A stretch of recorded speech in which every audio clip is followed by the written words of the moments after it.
This is the After Party, live with Kim McAllister. Pick a couch, grab a drink, and settle into the conversation.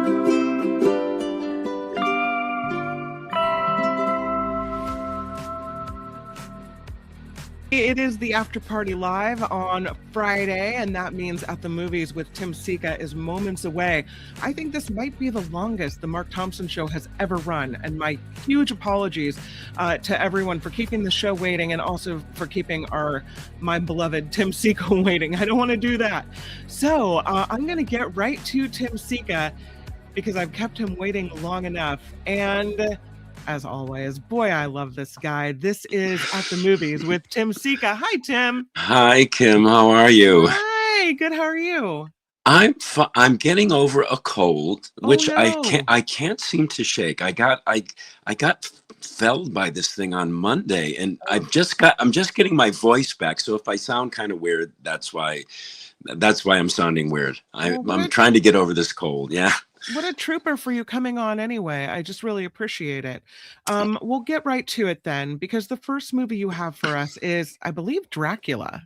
Yeah, Dracula. It's yet another cinematic iteration of the Bram Stoker classic novel. Mm-hmm. This version it's called Dracula, but it's also titled Dracula: A Love Tale, belying this approach to the material. So this Dracula's focus is on the love story between Prince Vladimir of Wallachia and his wife Elisabetta, who's killed during a battle with the Ottomans, which causes the prince to renounce God and become Dracula, who then makes it his mission to reunite through time, a lost love which doomed him to the realm of the undead. And the movie is about Dracula's attempts to track down the reincarnation of his wife with the help of vampiric agents. This is a sort of gaggle of creepy looking trolls. It's funny, to assist him in his search, and then and to help him develop a perfume designed to lure women to him, which is very, very creepy. But anyway, to paraphrase the director, Luc Besson, in describing his approach to this new Dracula, because,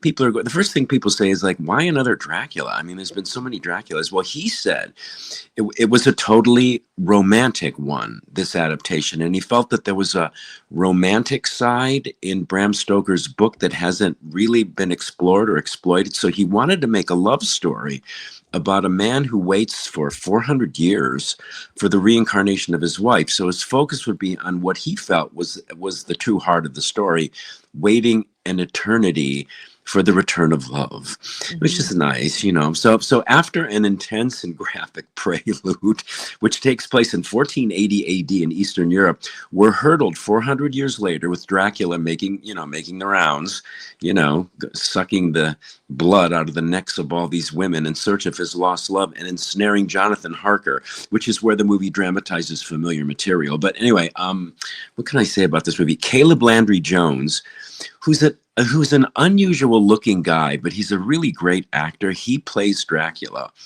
in spectacular fashion. Christoph Waltz plays a priest out to kill Dracula, which was a variation on the Van Helsing role. And that this is one of the strengths of the movie. It's across the board, very colorful performances. The production design is also a standout here, reminiscent of Francis Ford Coppola's Bram Stoker's Dracula from 1992, starring Gary Oldman. There's also a standout, epic, and damn near operatic Danny Elfman music score that's worth the price of admission alone. It's one of the composer's best scores in years. Visually, this Dracula is eye-catching as hell. There are some frightfully disturbing images throughout the film, like this one nightmarish sequence where Dracula reinvigorates himself with the blood of nuns. Oh, God. Very, very creepy, and the stuff of nightmares. So in short, I think this is a very good, very different Dracula, but one I think fans of the Dracula mythos, like myself, will reasonably take to. This version is sort of like a hybrid vampire / horror / romantic drama, which makes it, again, in my opinion, a standout among all of the other movie Draculas. So I recommend it. It was surprisingly entertaining. It's creepy and it's disgusting at times, but it was entertaining. And I'm very fond of the whole Dracula novel and all the Dracula stuff that's out there and all the Dracula movies. So I was surprised. I went in there thinking this was going to be but I was caught up in it. Yeah. Oh, you were caught up. All right. Yeah. As a rule, I avoid Dracula movies. Yeah, I can understand that. You know what it was? It was that movie with Brad Pitt. Oh, Interview with the Vampire. And there was a scene in that where they all surround this person Yeah. that gets feasted on, and it, sometimes you see a horror movie and the images just stick with you and you just can't shake it. Yeah. It freaked me out so much that I'm just like, I'm done with vampires. That's Yeah, it. you may want to skip you may want to skip this one too. I mentioned the one where he's going after the nuns, but that's just one of several. And you don't want to watch this movie before you go to bed, for sure. But there are definitely people who enjoy the vampire, genre, and I think, for them, they're not me. So good. Yeah. Go see this movie. That's awesome. Yeah, I'm recommend. Yeah, if you're allergic to vampires, I'm allergic. I'm particularly sensitive. Yes. Yeah, right. You'll want to skip this one because it's got all the earmarks of the stuff that that you were objecting to a minute ago. Can you tell me about The President's Cake? Yeah. This is a film from Iraq that made the Academy shortlist for Best International Feature. This movie's hard to talk about. It's an extraordinary story of children trying to make their way through an impoverished part of the world. The setting here is Iraq under Saddam Hussein in the 1990s, after Iraq's invasion of Kuwait, and during the period of economic sanctions by Western countries that followed that. And the story focuses on a 9-year-old girl who's tasked by her school teacher to gather ingredients to bake a mandatory birthday cake to celebrate the president's birthday or face punishment at her school. But she's poor. She lives with her sickly grandmother and her pet rooster, which is just adorable how they show this in the movie. And this is a simple, genuine, and it's a very pure story about innocent children getting caught up in the crosshairs of war and siege under a fascist totalitarian government where obedience to one leader is paramount above everything else. It's the feature film directorial debut of this guy named Hassan Hadi, who co-wrote the script with Eric Roth, of all people. And Eric Roth wrote Forrest Gump and The Curious Case of Benjamin Button and the new Dune movies, among others. So I was surprised to see Eric Roth, co-wrote this Iraqi movie. Anyway, the movie was filmed entirely in Iraq, and the actors used were mostly untrained, which lends the film a kind of immediacy and truth, because these quote unquote actors don't seem like they're acting at all. The young actress who played the 9-year-old girl, and whose name is unpronounceable, I'm sorry, is extraordinary. And she breaks your heart as she travels through this impoverished city where groceries and food and even clean drinkable water is scarce, in search of ingredients to make this cake for the president's birthday under threat of government punishment. In 1990, when the story takes place, Iraq faced very strict UN-backed sanctions, leading to extreme poverty amongst the populace, food shortages, and limited access to medicine. But despite all this, Saddam Hussein required all Iraqis to celebrate his birthday. Just stop whatever you're doing. And even students were required through lottery to deliver goods in celebration of Hussein's natal day, things like fruit. And in the case of this little girl, her name was drawn, and her teacher said, "You have received the highest honor of all, to bake a cake for the president's birthday." Now, how she was going to manage this is the gist and the grist of the film.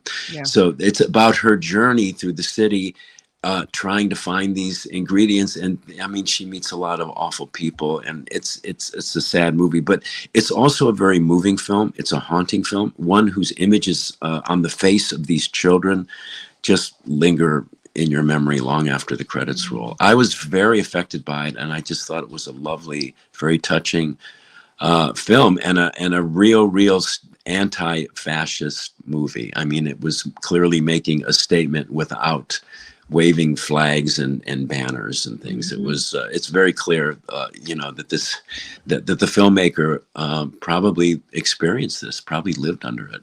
I like when you can make a point with the real experience and without being preachy about it. You know what I mean? Yeah, You're yeah, not yeah, just yeah. telling us, listen, fascism is bad. You're like, here's what fascism is like, right? Right, exactly. There's no speechifying in this. Just shots of the populace, kind of worshiping Saddam, and just what the citizens are experiencing. That's all you need to see, and then you can conclude for yourself, like, oh, geez, is this what it was like? Oh my God! And then to be a child in this, trying to negotiate your way through it. It's oh God. Anyway, it's a beautiful film. It's a shame it didn't make it into the 5 nominees for Best International Film. It did make the shortcut, but it's a film that opens today in the Bay Area, and I hope people can check it out. It is in Arabic with English subtitles, but really you forget that you're watching a foreign language film. Yeah, it's that good. Tim's classic movie recommendation of the week is, when you do this to me, Tim, I feel so old, from 1989. I know. You know, do you know that's 37 years ago? Stop that right now. I know. And I saw this movie in a theater. Don't do the math, people, please. Anyway, I noticed Glory was streaming on Netflix, so I decided to revisit it. I hadn't seen it in a long time, but I had very fond memories of it, and I'm happy to say it's even better than I had remembered it. It beautifully holds up as it does, as historical entertainment as well as a cinematic work of art. I don't know why this movie doesn't get more play. It's aptly titled too, because it really is a glorious movie. It's a riveting drama that tells the hitherto shamefully uncelebrated story of the 54th Regiment of Massachusetts Volunteer Infantry, the first unit of Black troops raised by the Union to fight in the Civil War, and commanded by this guy named Colonel Robert Shaw, played by Matthew Broderick, the 25-year-old son of abolitionist Boston Brahmins. And it's directed by Ed Zwick, probably the best feature film work Ed Zwick has ever done. It was It was nominated for 5 Academy Awards back in 1989. Shockingly, not for Best Picture or Director, but it won 3. It won for sound, it won for cinematography, and a supporting actor Oscar for Denzel Washington in one of his early roles. I would even go as far as to say that if this movie came out today, I would say that it would win the Best Picture Oscar, because they just don't make movies like this anymore. This movie is like a classical relic from Hollywood's past, even though it's only 37 years old. But and the movie's not only, for me, it's not only remarkable in its fidelity to history, it was based partly on the real Robert Gould Shaw's letters. It recreates the period with this remarkable accuracy, both in the observation of small details and in the film's truly harrowing battle scenes. I mean, these battle scenes just knock your socks off, and it packs an emotional wallop rarely found in movies made today, in no small part, I think, due to the tear-producing musical score from James Horner. I mean, just listening to the film soundtrack, it moves you to tears. So, compelling performances, rich plotting, alternately inspiring and horrifying. This is an enlightening and entertaining tribute to heroes of this country, too long and too often forgotten. And I think it's a movie that they should screen regularly in schools, just for the history aspect, and a story all U.S. citizens should know and be familiar with. Have you ever seen it? I have long ago, and you said it's streaming on Netflix. It's streaming on Netflix. Yeah. Well, and it also stars Morgan Freeman there. He's on the right, and Denzel Washington is in the middle. He plays this sort of renegade, angry, rebellious slave. that gets recruited into the 54th Regiment of Massachusetts. But yeah, I just love this film, and I wish more people would get to see it. My husband really loves this film. He's a bit of a Civil War buff. Yeah, I remember you telling me. Yeah, yeah. Yeah, Oh, so yeah. I'm sure I can convince him. We watched your recommendation last weekend, Mr. Well, Smith Goes to Washington. oh, what'd you think? I enjoyed that movie. I thought it was really good. I'm glad that you recommended it, and I'm glad I watched it. Julia watched it with us, and so did, and my husband was there. I think that Jacob was doing something else, but it was really good. And so I think Glory, we can roll this one as well. Is this particularly violent? Could I get Jacob in this to watch this one? Is it particularly violent? He's gonna be 12. He'll be 12. Well, the battle scenes, have Oh. their share of. Yeah, There's a maybe there, not. there's a real harrowing scene moment in the film. I think it dramatized the Battle of Antietam, Oh, and they really graphically show what it was like from the standpoint of these soldiers to get no. smacked in the face with a bullet. Yeah, So no. you may want to hold off for a while. Yeah, Yeah, probably. I yeah, know. He's right at the cusp of having, um, being able to see more grown-up movies, but there's still like part of me as a mom that just wants to keep him sweet and innocent for as long as sure, possible. sure.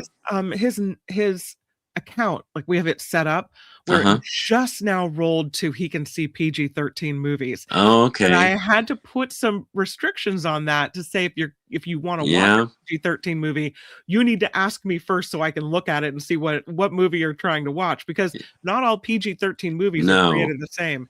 No, Uh, no, and some yeah. are some are graphic, Yeah. Yeah, I don't know. Yeah, I don't know how always they determine those ratings, but yeah. All right, we'll do the wrap up. My Tim Sika, the first movie you had was Dracula. You said the focus here is on the love story of this. There's a great Mm-hmm. cast. You said it's one of Elfman's best musical scores in years. There are some disturbing images, but it's a good and different kind of Dracula, a hybrid vampire horror romantic drama movie, and you recommend it despite some creepiness and some gore. You got caught up in this movie, and if the vampires don't bother you, you said yeah, you're gonna Yeah. recommend Dracula. Absolutely. But if As they do bother you, you want to steer clear. Yeah. The President's Cake, you really like this movie, and you said it's nominated for Best International Feature Oscar this year. It was completely filmed in Iraq, and all of the actors are untrained. You said the performances seem like they're not really acting.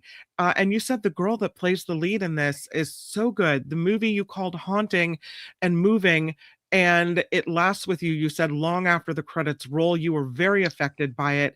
This anti-fascist movie. You called it a beautiful film, The President's Cake, and you recommend it. And as for your classic movie rec of the week, it is Glory from 1989. Oh, the classics of 89. You Yes. said it's even better than you remembered. It tells the story of Black troops fighting for the Union in the Civil War.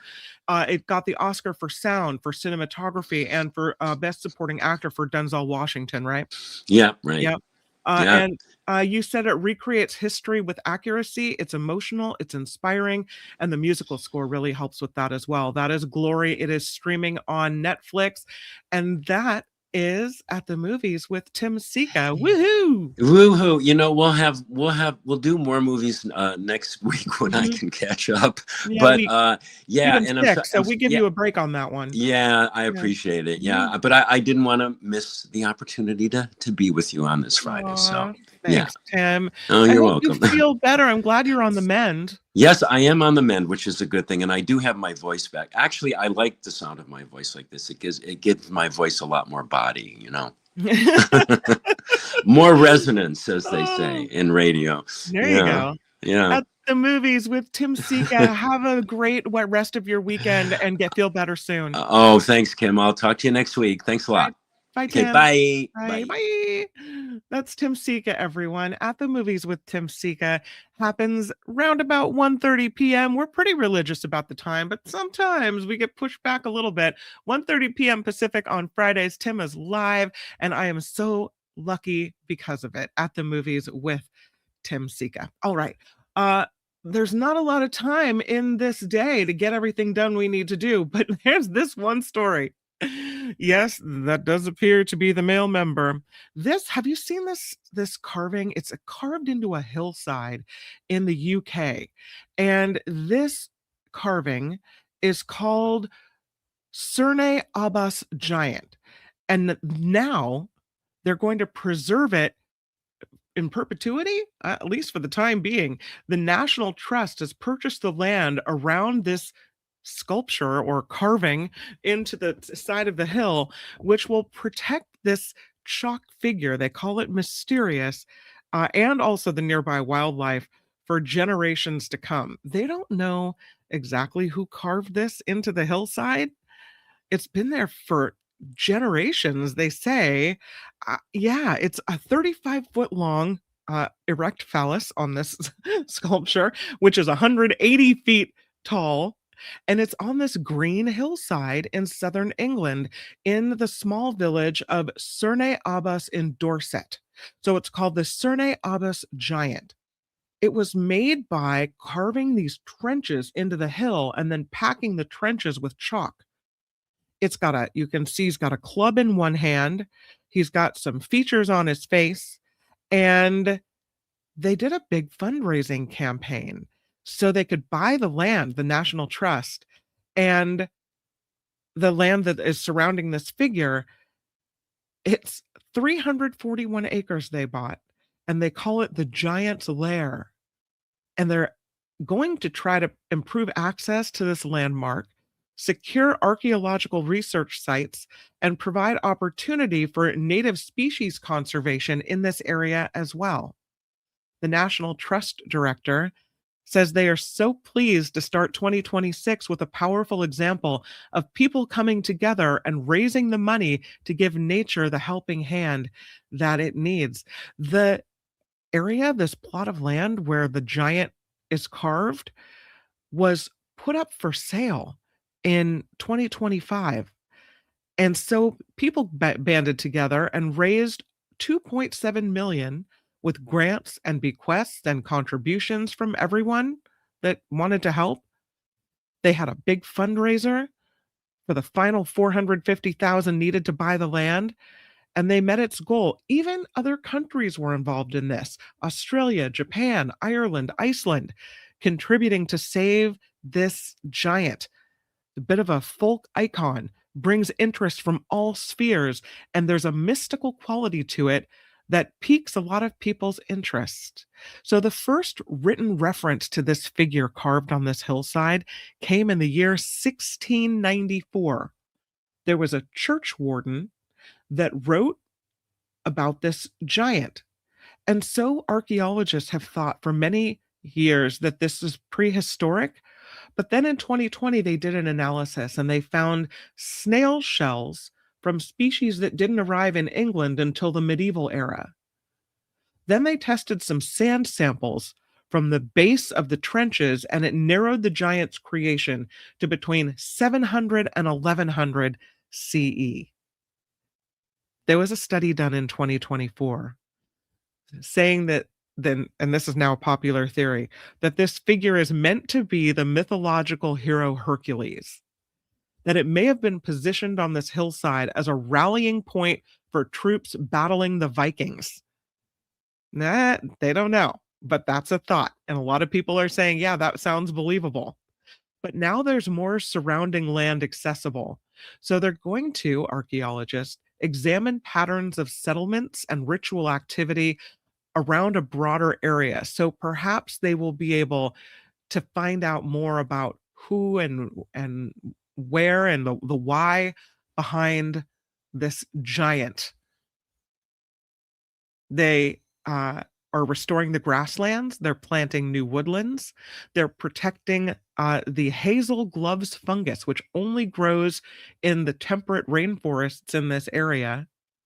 They also plan to partner with a butterfly conservation group to create habitats for 36 butterfly species that live in the giant's lair, including the rare fickle Duke of Burgundy butterfly. So some good things are happening. and the giant gets preserved. Can you imagine if they had sold it and someone just built, I don't know what, condos on top, let cows graze over it? I don't know. You could see the people standing inside of it in that picture. All right. I do want to talk about this snow-nado. I don't know if you've seen this video. This happened in Colorado, where this woman captures a snow-nado. They're also called snow devils, and it touched down in an area called the Divide, where you can see this whirlwind of snow through the air. And now you tell me what you think. To me, it doesn't necessarily seem like it's tornado level strong, although I'm sure not all snow-nados, I can't say that, are created equal. But here's what it looks like, and it looks like it picks up power along the way.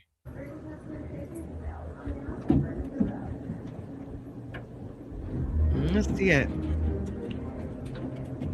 But the more it moves, you think it's going to dissipate right there, but it doesn't. And the more it moves, kind of the more still going power it picks up. Yeah, now it really gets going. It's like smoke. Snow-nado. And this woman said she was so mesmerized by what was happening that she didn't actually hit record on her phone until the very end of what was happening there. So it was going on for a while. And a meteorologist for one of the stations in Denver said this is actually really rare. It happens rarely, but also we see it rarely, because most of the time it happens in these back areas where we might not see it. Think of a dust devil that you may have seen before, but with snow. The woman who filmed it said the snow devil was pretty quick moving, and it was really tall as well. But I wanted to show it to you because it's something we don't get to see all the time. Oh, interesting. Okay, I have another story to show you as well. And this one is about these ice skaters, another snowy winter story as we move into February. This one is about these ice skaters in Vermont that were having a lovely day until the ice they were skating on broke apart from the land and started drifting. They had to be rescued. And I do have a story to show you about this. Here's what happened in Vermont.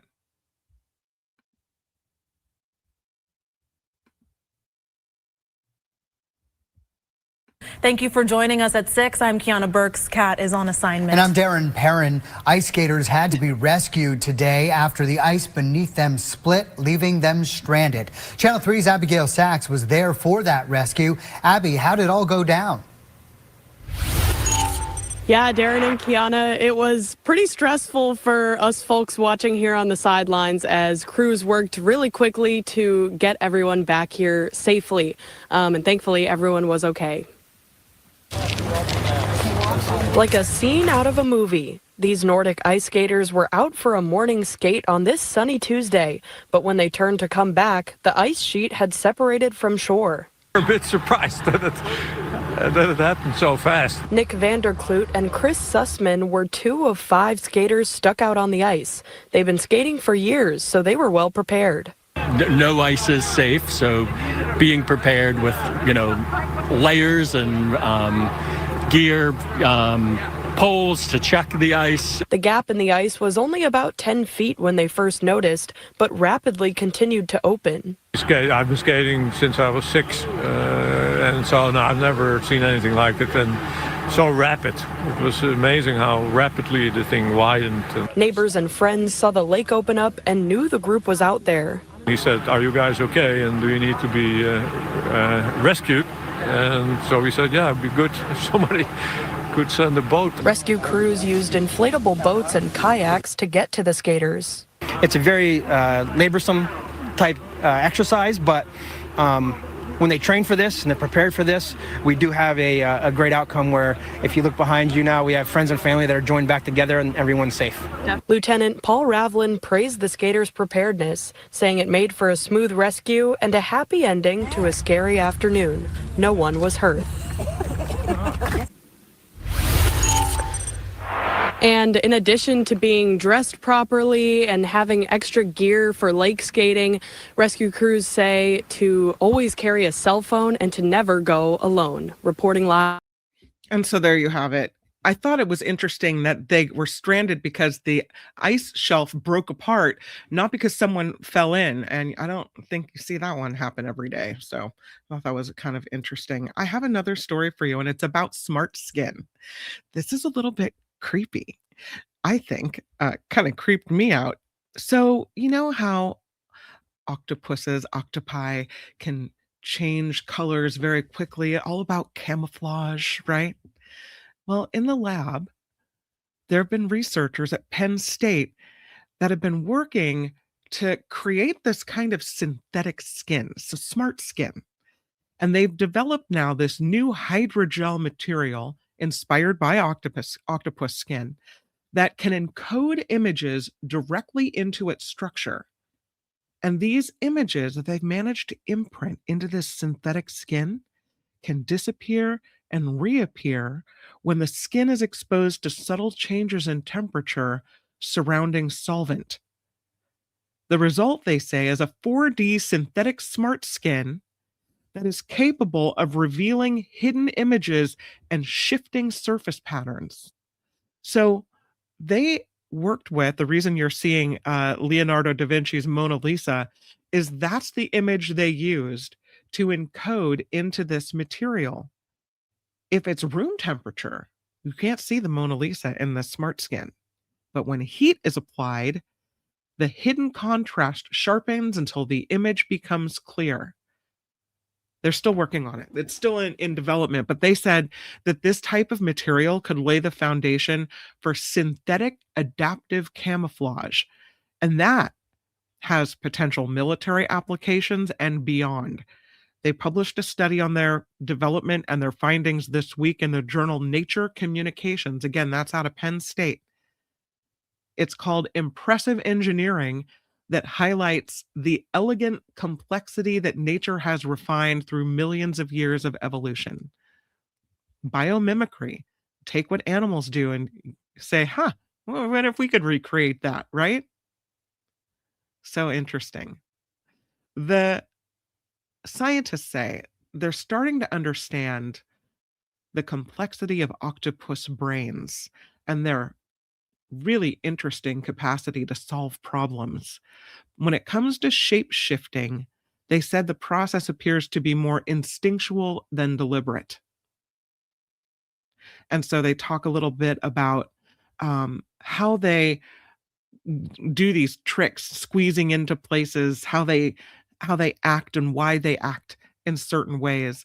They say they also used muscular hydrostats to rapidly alter the texture of their skin.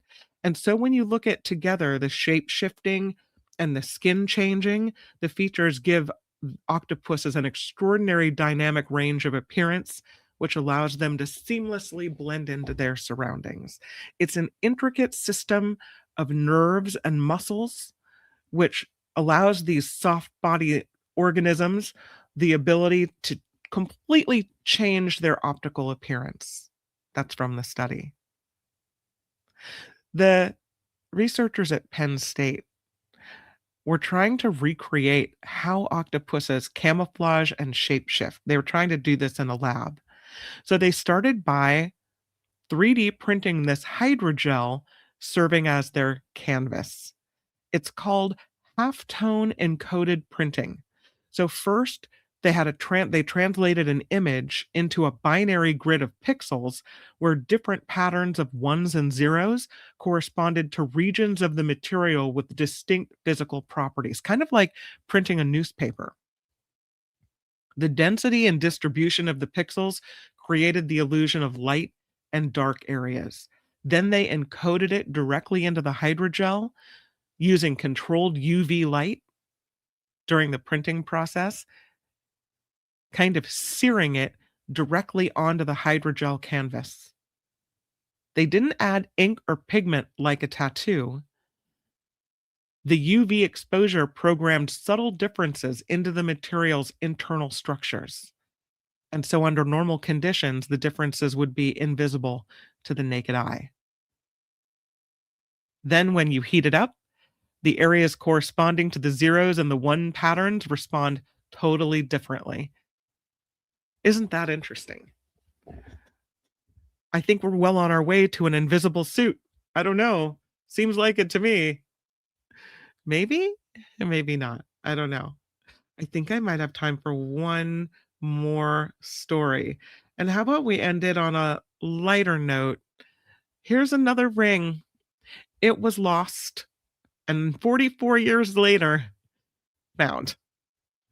It was buried on a beach in Mississippi. I think the moral of the story, because the last ring story we had too was someone lost it on a beach.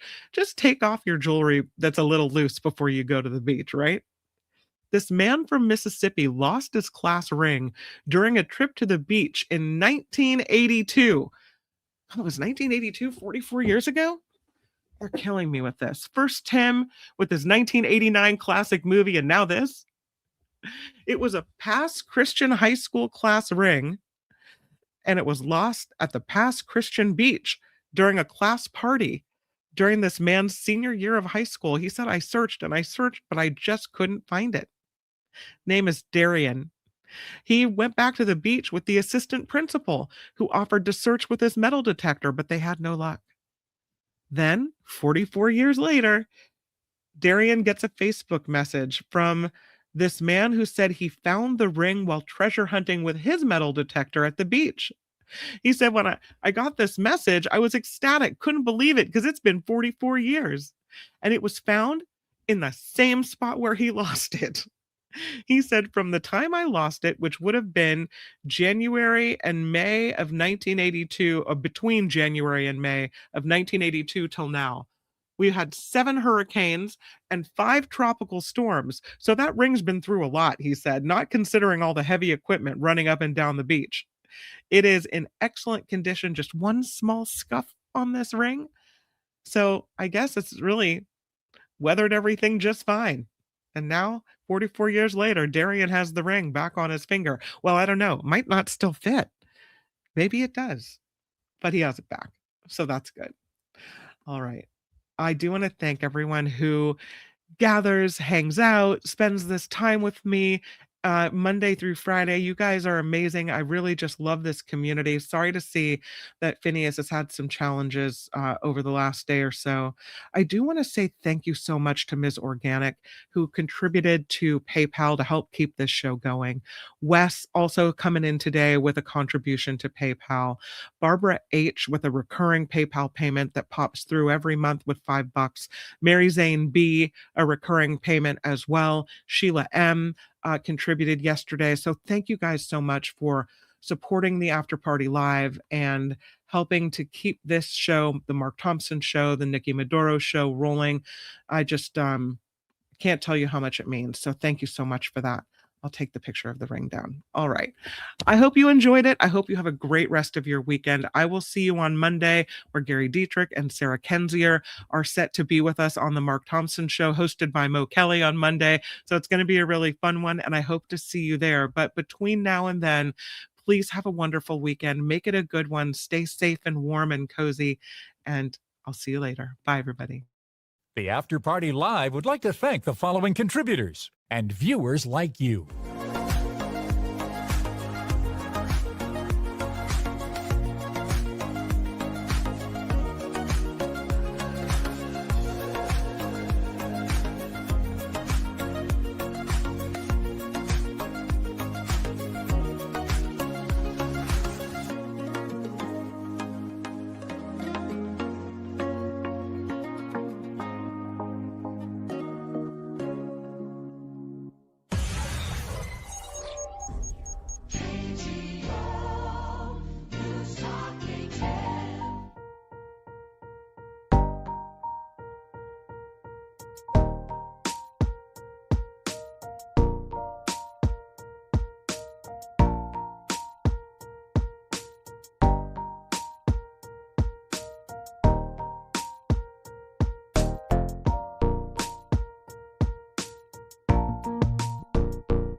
You really can't go wrong with that. Oh, man.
And here's your nagging reminder to move for 5 minutes.